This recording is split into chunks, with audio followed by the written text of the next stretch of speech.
fuerza. Venezuela amanece en unidad porque la fuerza es la unión. La fuerza es la unión, la fuerza es la unión, te digo.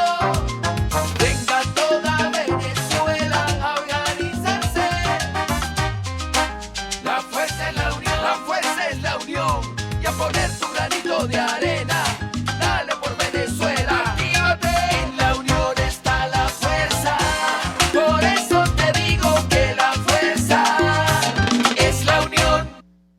Muy buenos días, Venezuela. Bienvenidos todos a este su espacio. La Fuerza es la Unión, una tribuna abierta de la sociedad democrática venezolana para compartir con todos ustedes, más allá de cualquier distingo puntual, partidista o biológico, la angustia, la preocupación, la justa indignación por lo que ocurre en nuestro país y también la certeza, la confianza, la esperanza de que trabajando juntos, de que remando unidos en la misma dirección, seremos capaces de construir la Venezuela de trabajo y de respeto, la Venezuela con alimentos y con medicinas, la Venezuela con democracia y con libertad, que todos necesitamos y que ciertamente todos merecemos. Llena de informaciones, esta ámbito nacional, otras tienen origen fuera de las fronteras de nuestro país, pero tienen obviamente incidencia sobre la crisis política, económica y social que vivimos acá los venezolanos. Valdría la pena un primer comentario sobre estas últimas informaciones, básicamente las referidas a las declaraciones dadas en exclusiva que dio el presidente Donald Trump a un medio colombiano. En el contexto de estas declaraciones, recuerden ustedes que el presidente Donald Trump está prácticamente en lo que es la recta final de una muy reñida campaña electoral. La campaña electoral norteamericana empezó con un amplio diferencial a favor del presidente Trump frente a un partido demócrata que ni siquiera tenía bien definido quién podía ser su abanderado. De hecho, quien figuraba como el más caracterizado, respetada en algunos círculos académicos y políticos liberales en Estados Unidos, pero que jamás había sido exactamente un político con el favor de las mayorías. Bueno, cambiaron las cosas de manera radical. Dimite incluso de su candidatura, renuncia a su posible aspiración Bernie Sanders y se levanta Joe Biden como candidato presidencial demócrata. Bueno, tan curiosa es la situación que hoy Joe Biden está aventajando el liderazgo que tiene Donald Trump y la influencia que él tiene en un segmento social, en un tipo de votante que está más bien alejado de las grandes ciudades, que son los ámbitos donde generalmente hacen sus muestras las no es determinante, pero, insisto, sí es llamativo porque él arrancó como el gran favorito y hoy está por debajo. En ese contexto, repito, se da estas declaraciones del presidente Trump, donde le preguntan concretamente y responde Donald Trump: yo apoyo a quien tenga la mayoría, yo apoyo a quien sea elegido, dijo el presidente Trump. Creo que hasta ahora el elegido es Guaidó, pero ha perdido poder. Palabras cuasi textuales del presidente Trump en esa entrevista. Yo creo que en primer lugar, es lamentable cómo quienes adversan a Guaidó salen corriendo a utilizar las palabras de Trump de tal manera que parezca un apoyo expreso a él. Digo que esto es lamentable porque el liderazgo de Guaidó es un liderazgo que, se hacía reconocimiento interno. Así que en lugar de estar dándole vueltas, ¿no? Había quien serrucha a Guaidó o quien lo pega. Hay que tener conciencia de que los venezolanos tenemos una situación muy compleja, muy dura, y que tenemos que estar muy unidos frente a los retos subsistencia. Tenemos tres enemigos muy importantes que confrontar: el coronavirus, la hambruna y la hiperinflación. Esos tres enemigos.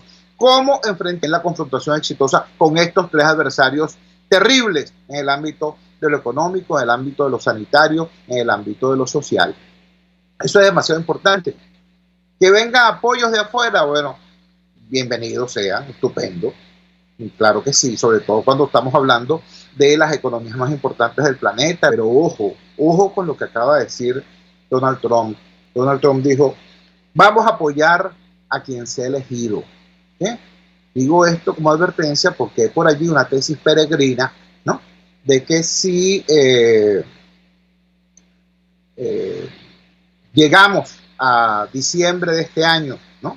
Y hay elecciones parlamentarias, y a esas elecciones parlamentarias la oposición mayoritaria decide no concurrir, entonces la Asamblea Nacional se autoprorroga su mandato y va a seguir siendo Asamblea Nacional la presidida por Guaidó, independientemente de que haya vencido su frase de Trump en el sentido siguiente: hubo unas elecciones parlamentarias y ahí no ha resultado electo nadie, ¿no? O quien está ejerciendo ahora esa función es producto de un proceso que no reconocemos, pero el otro ya venció también.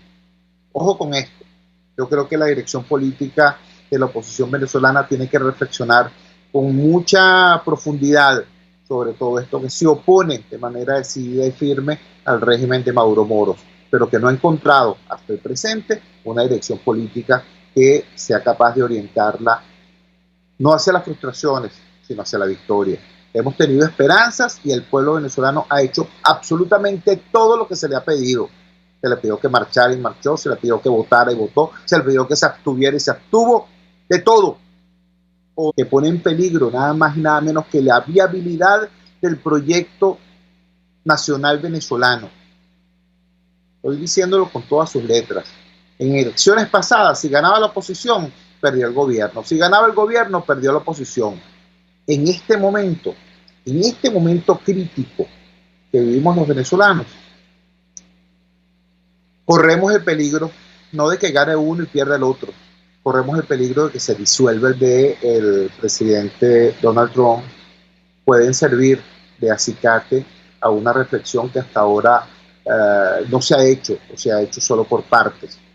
A mí me preocupa mucho cuando quienes tienen que razonar, en vez de razonar, gritan. Cuando tienen que argumentar, en vez de argumentar, lanzan consignas o repiten mantras. Creo que ese no es el momento.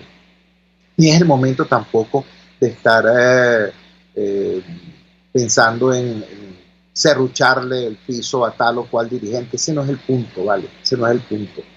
El punto es cómo nos ponemos nosotros como país, como sociedad, a la altura del reto que tenemos. Cómo nos ponemos nosotros como ciudadanía a la altura del reto que tenemos.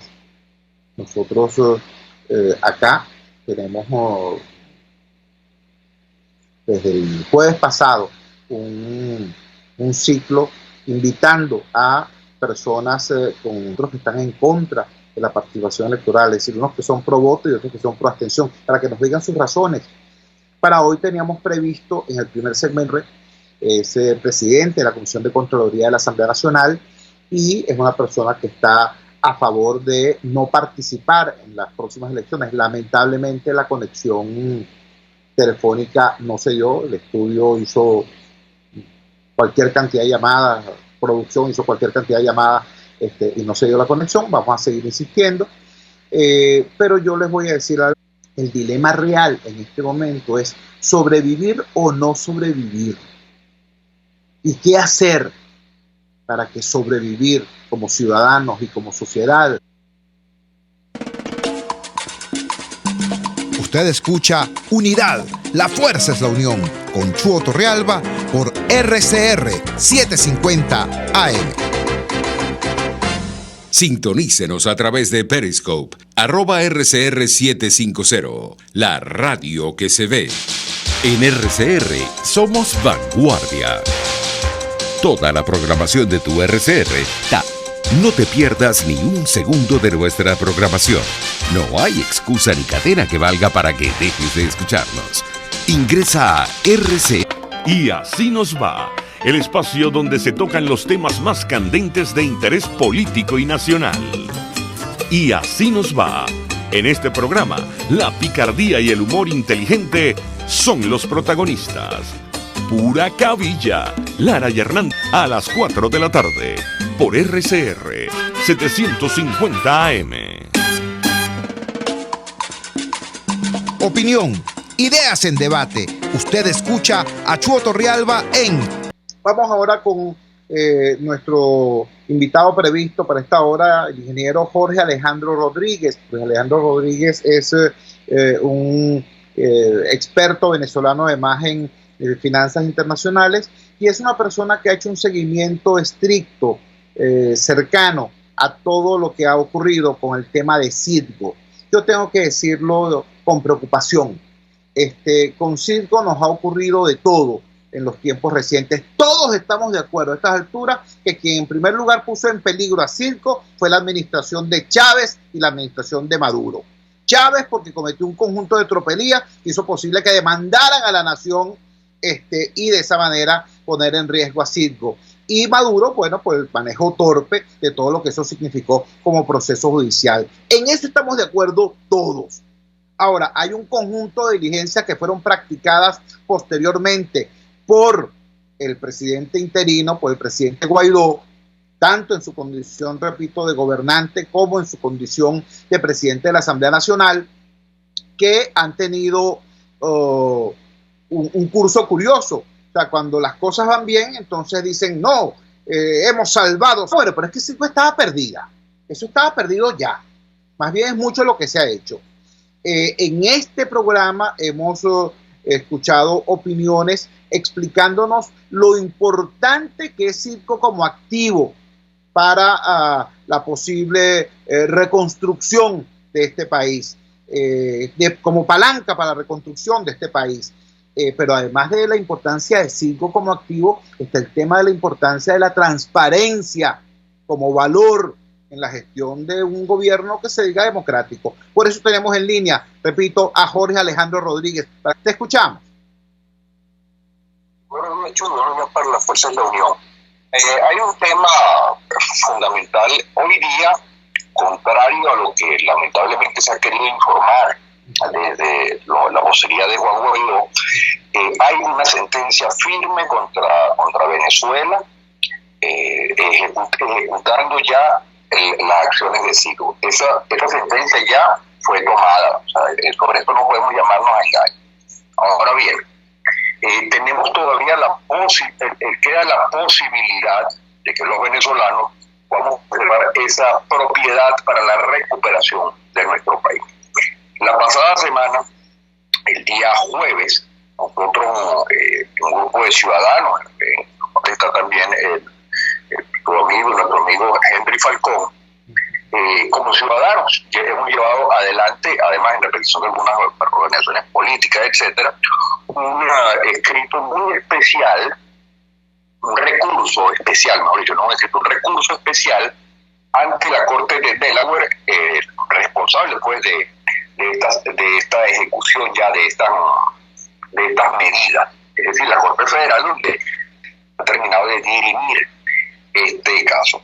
Ese es un escrito que fue consignado, ese recurso, de manera sellada, porque el mismo, podemos decirlo, naturalmente favorecen a Venezuela, pero van en contra de quienes han actuado en nombre de Venezuela, específicamente de quienes llevaron la Procuraduría hasta hace poco. Entonces, por ello, el carácter sellado y reservado de tal recurso, y que no es imposible, pues, entonces, conversar en detalle sobre el mismo. Pero es un recurso, debo decirle a los venezolanos, un recurso importante, es un recurso tomado, basado en la legislación norteamericana, naturalmente, y que contiene todos los elementos necesarios para que el juez tome las medidas que ahí se le solicitan, que serían beneficiosas sin duda para los venezolanos en los estos días, o qué acciones tomar la República de Venezuela, quienes acá y quienes en Venezuela o quienes por Venezuela nos preocupamos. Bueno, la semana pasada un grupo parlamentario dio un primer paso, que fue la fracción 16J, ellos declararon, bueno, que estaban inconformes con la manera como se había manejado el Citgo y otras cuestiones más. Pero de nada sirve, esto se lo digo yo con mayor respeto a esos diputados y a todos los demás diputados, de nada sirve el hablar. O sea, si nosotros, quienes hemos llevado desde Avanzada Progresista, desde como ciudadanos también particulares, este recurso en la Corte Norteamericana, nos hubiésemos quedado en el hablar, como lo hicimos al procurador, no tendríamos hoy herramientas para nuestra defensa, llamémoslo así. Entonces hay que pasar de las palabras a los hechos, a hechos concretos. En este sentido, Chugo, es muy importante que así como a la Asamblea Nacional le dijimos en otro momento cosas que debían hacer y no hicieron por soberbia o por intereses, hoy día les decimos, en la próxima sesión de la Asamblea Nacional, es decir, el día de mañana o pasado, en estas sesiones virtuales, Hernández, el ex procurador, en el fraude cometido en su nombramiento de entrada. O sea, esto es algo fundamental, porque es parte de lo que nos permite a nosotros los venezolanos argumentar el hecho cierto de que Venezuela ha estado durante año y medio indefensa. Sumando a lo que tú decías, con Maduro estuvo mal defendida, y ahora, en este año y medio que se le entregó a este señor la Procuraduría Especial, no estábamos mal defendidos, estábamos indefensos, o peor aún, con una persona actuando en contra de los intereses del país. Esa es una medida que debe tomar la oposición, vamos a decirlo así. Y hay un difícil, pero que uno responsablemente debe decir, que es simplemente pagarle a Cristalex de inmediato y en efectivo este dinero, es decir, los 1.400 millones de dólares. Y alguien dirá, no se puede pagar. Entonces acá uno entra, mira, habrá quienes, lo primero que nos van a decir, o que nos han dicho ya, es no se pueden pagar porque el dinero venezolano, ¿no? Lo hemos propuesto que con el dinero del Banco de Inglaterra, sobre el cual hay una sentencia la pasada semana, que permitiría eventualmente al gobierno de Guaidó, de la Asamblea Nacional, como se quiera llamar, disponer de ese dinero, con ese dinero se le pague a Cristalex. ¿Qué puede ocurrir acá? ¿O cuál es la realidad? Bueno, que esa sentencia no es firme, que realmente todavía Juan Guaidó no puede, o la Asamblea Nacional no puede disponer de ese dinero, porque es un recurso que es apelable, es una sentencia que es apelable por el gobierno de Maduro. Entonces, bueno, simplemente que el gobierno de Maduro y el gobierno de Guaidó se pongan de acuerdo, envíen una comunicación al Banco de Inglaterra diciendo que se liquide ese oro y con el fruto de eso se le pague a Cristalex. Sencillito. Eso es una carta. Así de sencillo. Bueno, pero estarán Maduro y Guaidó dispuestos a firmar esa carta. Ahí pongo yo el ejemplo, un niño y dos señoras que dicen ser su madre. Y entonces Salomón dice, bueno, las dos son la mamá, sí, el niño se tiene que venir con... Cada una decía que el niño tenía que irse con ella. Y Salomón dice, bueno, sencillito, picamos al niño en dos, y Salomón dijo, denle el niño a la que dijo que no lo cortaran, porque esa es la que está mostrando que en verdad lo ama, que es en verdad la madre del niño. Bueno, este es el caso con esto de Venezuela. Yo le planteo tanto a Guaidó como a Maduro que procedan a pagarle a Cristalex con la liquidación del oro que está en ese banco, que no es sujeto de ningún tipo de regulación por el gobierno norteamericano. Entonces, se pregunta uno, si no lo hacen, es o porque uno de los dos no quiere al niño, o porque ninguno de los dos quiere al niño. Pero no sé, Chuy, amigos, si se entiende el ejemplo y se entienden las dos cosas que hay que hacer. Se entiende perfectamente y se entiende también lo dramático de la posición como nación, como Estado, ¿no? Más allá de las parcialidades políticas. Jorge, te agradecemos inmensamente que nos hayas regalado estos minutos y que nos hayas puesto al tanto de cuál es la gravedad real de este tema, en el cual se va de forma importante pues las esperanzas de de una rápida recuperación en Una sola cosa, Macho. ¿Cómo no? Es hasta el enredo que va a ser ejecutado y ya lo que están es cargando las balas. Entonces no es que no queda mucho tiempo. Claro. Estamos viendo el bien. De ahí la necesidad de que la Asamblea Nacional tome esas medidas en la próxima sesión, o de que estas dos personas que estarían en la disputa ante el tribunal londinense, es decir, ya esta disputa fue zanjada a favor de Guaidó, pero podría apelar Maduro. Así es, porque de todas maneras ese dinero tampoco lo va a ver nunca Venezuela, eso lo van a cobrar los otros acreedores, Philips, etcétera, que también fueron contratados en su momento por el procurador como expertos. Entonces, aquí eso sería un indicativo de que él está en la jugada o estaba en la jugada con el ex procurador. Ahí sí, eso que no le quedaría, a mí no me queda ninguna duda ni podría quedarle duda a ningún venezolano. Caramba, Jorge. Agradecido por esta información. Vamos a seguir ahondando en el tema los próximos 2 programas, porque ya nos estás diciendo que sería hasta el viernes que habría chance de tratar de no perder este activo tan valioso. Muchísimas gracias y buenos días, Jorge. En Finanzas Internacionales, él ha hecho seguimiento cercano al caso de Citgo, ha introducido acciones, por cierto, ante la Asamblea Nacional Venezolana, ante tribunales norteamericanos, intentando proteger este activo. Él hizo una alerta temprana, esa alerta no fue escuchada. Ignacio Hernández había sido profesional contratado, experto contratado por Cristalex en el desarrollo de este juicio, en contra, diferencia de intereses, concurrencia de intereses, cómo va a defender los intereses de Venezuela, quien estuvo como talento contratado en la parte demandante. Según explicaba Jorge Alejandro Rodríguez, esa información le fue omitida a la Asamblea Nacional en la ocasión en que fue nombrado José Ignacio Hernández procurador especial. Luego se produce la manera, digamos, extraña en que se despide José Ignacio Hernández de la Procuraduría. José Ignacio Hernández asiste a un conjunto de eventos, asiste a una reunión con la Asamblea Nacional, con la comisión respectiva de la Asamblea Nacional, y luego dice, bueno, por cierto, yo renuncié hace 15 días, ¿no?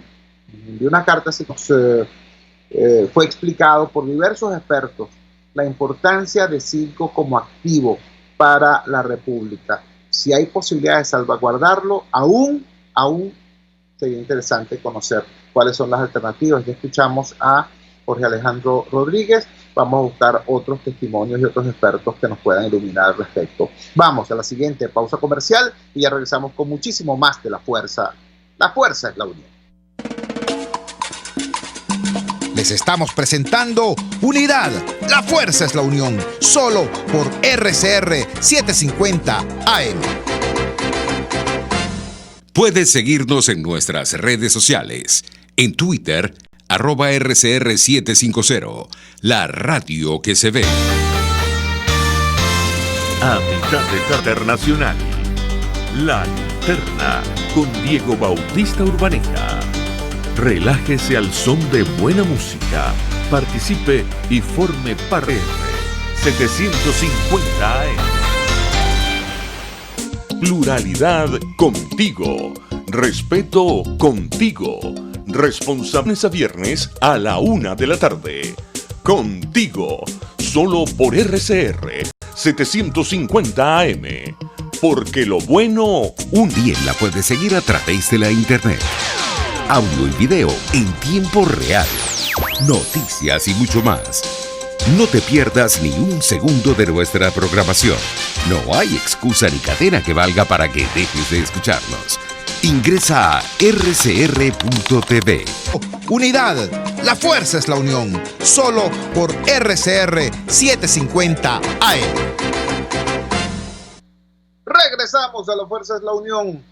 Hay dos informaciones que aparecen en los portales electrónicos en la mañana de hoy. Uno referido a un documento suscrito por más de 100 organizaciones no gubernamentales que expresan su preocupación por la escasa viabilidad de un proceso electoral en medio de plena pandemia.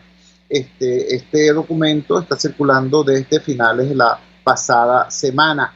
También es noticia que los alcaldes de Baruta, Chacao, El Hatillo y Los Alias ayer se dieron cita para expresar su preocupación. Ellos dicen que hay que tener mucho cuidado porque aunque el gobierno está hablando de flexibilización de la cuarentena en casi todo el país, la realidad es que, y sobre todo la realidad en sus áreas, aquí en la área metropolitana, en la Gran Caracas, por así decirlo, la realidad es que la situación con el coronavirus no está mejorando, no se justifica tal flexibilización porque más bien se está agudizando el tema de la pandemia.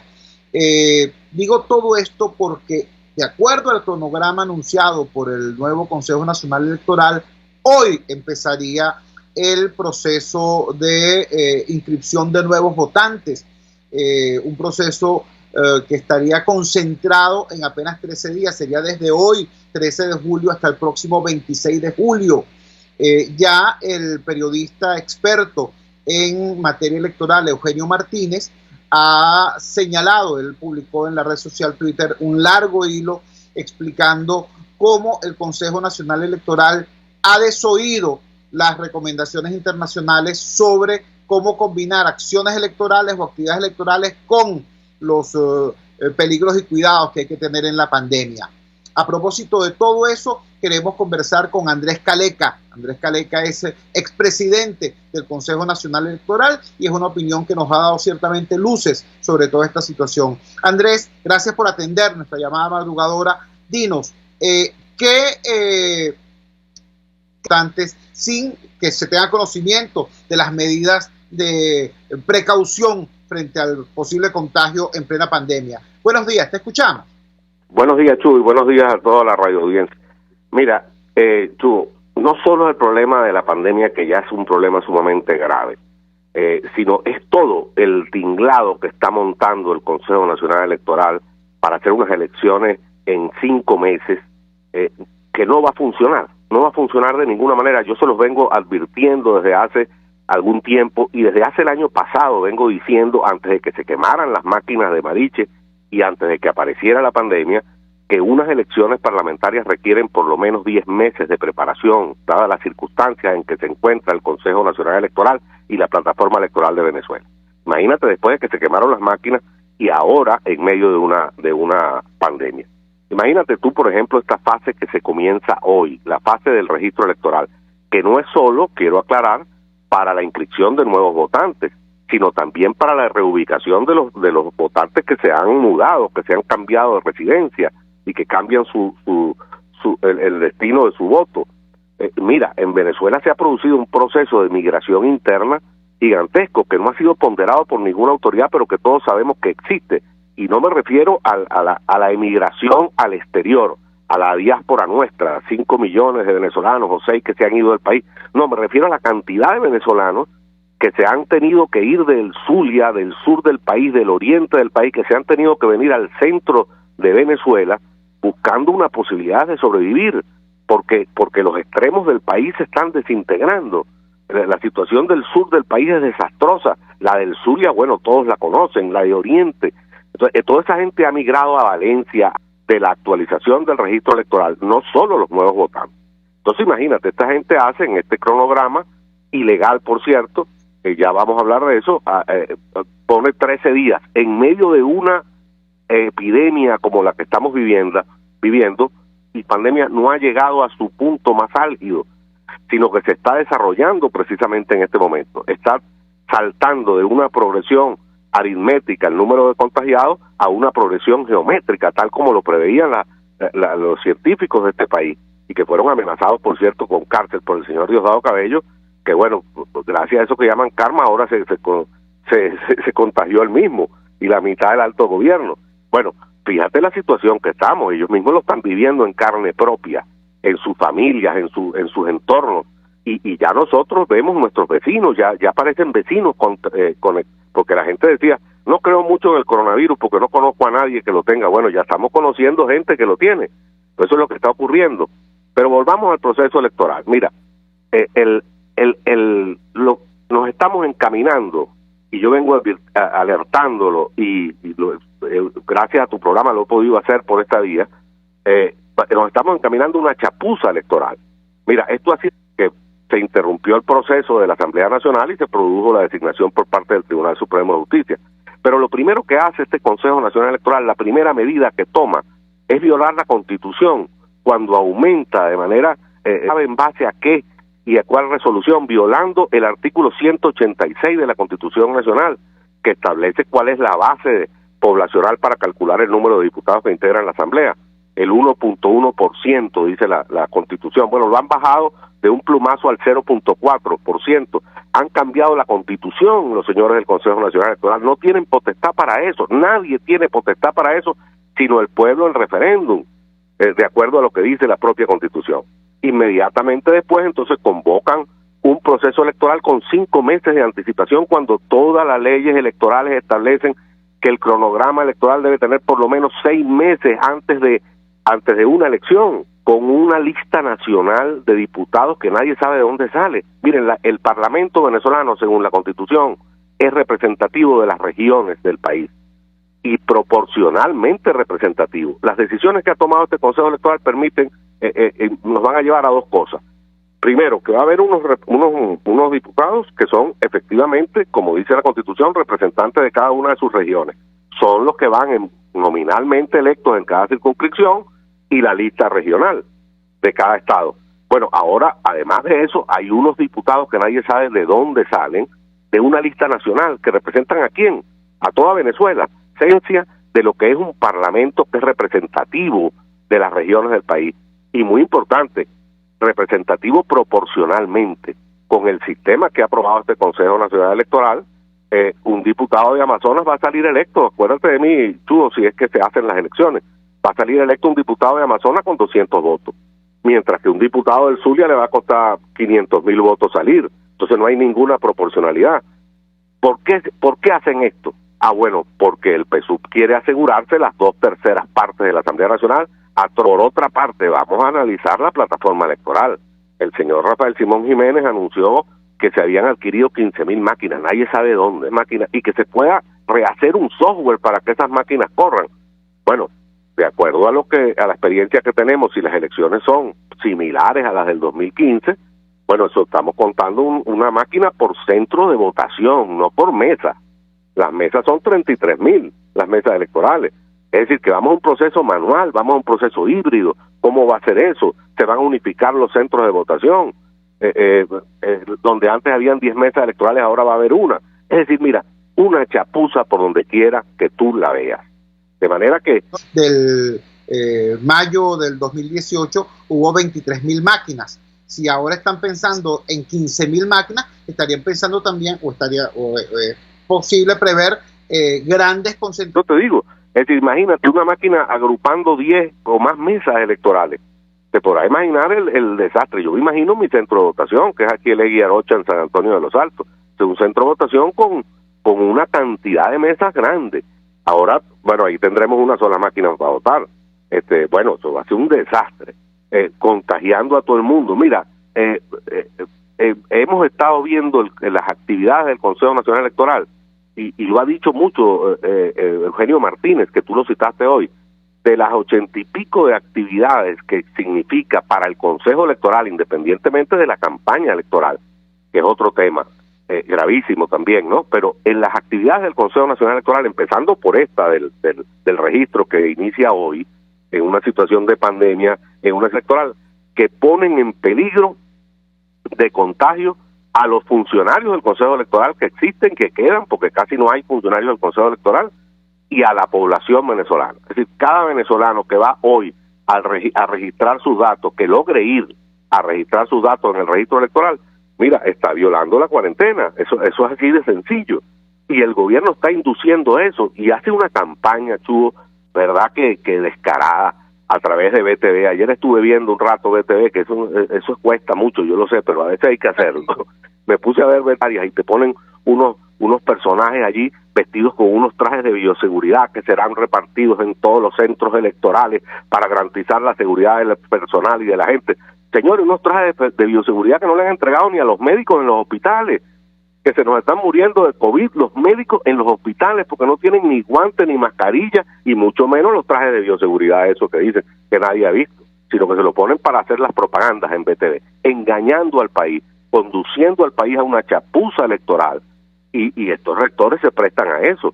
Mira, ya hay un rector con problemas, un rector que, según tengo entendido, ya salió del escenario, uno de los rectores de la oposición, ¿no? Porque eso es ahora otro tema. Hay rectores de la oposición y rectores del gobierno, cuando la Constitución dice que los rectores tienen que ser independientes. Hay más de 11 funcionarios del Consejo de Cares contagiados de COVID, el alto mando, el madroñero, el Tarek, el Alzheimer, todo el mundo contagiado. Bueno, imagínense lo que está pasando debajo de ese radar, porque estos son personajes públicos que la gente se entera, pero ya sabemos nosotros, por ejemplo, cómo los vecinos empiezan a estar contagiados, y la situación de los médicos y la situación de los hospitales. 100 millones de dólares van a gastar en estas elecciones. Está haciendo ya la sociedad civil sensibilizar al país y tratar de sensibilizar al gobierno, que en definitiva es quien está detrás de esta jugada, porque ya vimos que el CNE no tiene autonomía suficiente para dirigir este proceso, sino que está siendo dirigido desde arriba, es evidente. Entonces, a ver si sensibilizamos al alto gobierno de señores, no conduzcan al país a un desastre de esta naturaleza. Primero, porque van a agudizar el contagio. Segundo, porque van camino a hacer un desastre electoral parecido a aquella megaplasta que llamó Peskov del año 2000, donde tuvo que suspender las elecciones una semana antes. Y tercero, porque esas elecciones no le van a servir a nadie, ni siquiera acaban de hacer con voluntad popular, lo mismo acaban de hacer con Primero Justicia. Se llenan la boca diciendo que legalizaron a 115 partidos y en BTV dicen participarán 115 partidos. Eso es falso, esos partidos son de maletín, muchos de ellos regionales, apenas 26 partidos nacionales, de los cuales 22 son del chavismo. Es decir, no es verdad que vamos a un proceso participativo, a un proceso que va a generar una solución a la crisis política del país. No, vamos a ver cómo unificaron todos esos centros de votación en el Poliedro de Caracas, hicieron un desastre donde no votaron ni 2 millones de personas y la señora Lucena salió diciendo que habían votado 8 millones de personas. La compañía automatizadora se fue espantada del país. Eso es lo que va a pasar. Sobre eso te quería preguntar, Andrés, porque la primera vez que conversamos sobre este tema, estamos conversando con el expresidente del Consejo Nacional Electoral, Andrés Caleca. La primera vez que conversamos sobre este tema, tú referiste como ejemplo de lo que podría pasar acá, eso que llamó en el año 2000 Teodoro Peskov una megaplasta institucionales y algunos controles sociales que operaban sobre la gestión del gobierno. Yo temo que esto se pueda parecer bastante más a lo ocurrido el 30 de julio del año 17 con la elección de la irrita Asamblea Nacional Constituyente, donde independientemente de que fue una torta, de que fue un desastre, que no votó nadie, que no hubo testigos, que no, X, lo que sea, los tipos impusieron a troche y moche. Por cierto, ese fue el día más sangriento de esos 6 meses de represión, ese 30 de julio. Es evidente que para una elección normal no vamos. Así es, estoy seguro que vamos a algo peor que la experiencia de la Asamblea Nacional del año 17. Peor por varias razones. Primero, porque ya no hay nadie que trabaje en el Consejo Electoral, no hay personal. No. Mira, los nuevos rectores, tengo yo alguien me dio la infidencia de que los nuevos rectores llegaron allí, la primera reunión preguntaron, le dijeron allí, señores, ¿y cómo hacemos? Aquí no hay personal, no hay nadie, tenemos que buscar personal. Y la presidenta del Consejo, esta señora Alfonso, les dijo, mire, conmigo no cuenten. Ustedes saben que yo manejo el presupuesto y aquí no hay presupuesto para eso. Si ustedes quieren buscar personal, consigan los recursos. Imagínate tú, a cada rector, busquen ustedes su personal, porque no hay personal en el CNE, la gente no está yendo a trabajar en el CNE, ni siquiera en sus oficinas centrales, mucho menos en el interior del país. Por otra parte, se quemaron las máquinas. En el 2017 estaban un parque de 40,000 máquinas funcionando. Habían 10,000 dañadas, ahí está el que pero habían 30 y pico mil máquinas en el país. Ahora quedaron 520 y estamos esperando unas fantasmas 15,000 máquinas que no se sabe de dónde vienen ni cuándo llegan. Y por último, no había una pandemia en camino. O sea, esto va a ser infinitamente 1000 veces peor pues que el desastre del 2017. ¿Y a dónde iba? Que eso no le sirve a nadie, porque el señor Maduro se sacó de la chistera aquella Asamblea Nacional Constituyente de carácter corporativista, fascista y todo lo demás que ya dijimos en su momento, y que para resolver los problemas del país, esa Asamblea Nacional Constituyente, y ya hemos visto, eso no sirve absolutamente para nada, no le ha servido ni a Maduro ni a nadie. Y pido que están agrupados alrededor de la mesa democrática de diálogo, la mesa de diálogo nacional, que son los que hasta ahora han dicho que van a participar en esa charada, ya están preocupados, y ya he oído dirigentes diciendo, mire, aquí, ayer vi una declaración, claro, un pedacito, ¿no? A veces le ponen las cosas fuera de contexto, de Felipe Mujica, que decía, bueno, yo creo que aquí no va a votar nadie, inexplicablemente no va a votar nadie. No, inexplicablemente no, aquí no va a votar nadie porque no hay condiciones ni políticas ni ir a ese parlamento, absolutamente a nadie. El país va a seguir enredado, vamos a votar 100 millones de dólares que necesitamos para la pandemia. El señor Maduro no va a ganar ni un ápice de legitimidad con esa elección, no se va a resolver ningún problema. Yo he propuesto, señores, vamos a posponer el proceso electoral. Lo he propuesto hace tiempo, Chuba, en tu programa, por cierto, fue la primera vez que lo propuse. Vamos a analizar seriamente prorrogar el mandato de la Asamblea Nacional 5, 6 meses, 4 meses, lo que sea necesario, para reconducir el tema del Consejo Electoral, el momento más álgido de la pandemia que nos va a agarrar en plenas elecciones. Bueno, yo aspiro que eso sea lo que ocurra en Venezuela. Andrés, te agradecemos vivamente que nos haya regalado estos minutos. ¿Sería posible? ¿Qué pasos habría que dar para tener una elección que responda a los estándares internacionales de calidad electoral? ¿En qué plazo además? Primero, no la oposición, no la mesita, no el G4. ¿Qué pasos tendría que dar la República para tener una elección que en efecto nos sirva? Sobre eso quisiera que conversáramos jueves o viernes. A la orden. En la medida de tus posibilidades. Muchísimas gracias, Andrés. Gracias. Era Andrés Caleca, expresidente del Consejo Nacional Electoral. Trabajamos para ustedes en la dirección general de la emisora. Jaime Nestares, al frente de los controles, estuvo César Arteaga. Habló para ustedes su amigo popular, activista social, ciudadano en lucha por la democracia y por la libertad, Jesús Chuo Torrealba. Ahora más que nunca, fuerza, Venezuela, porque la fuerza es la unión. RCR presenta AM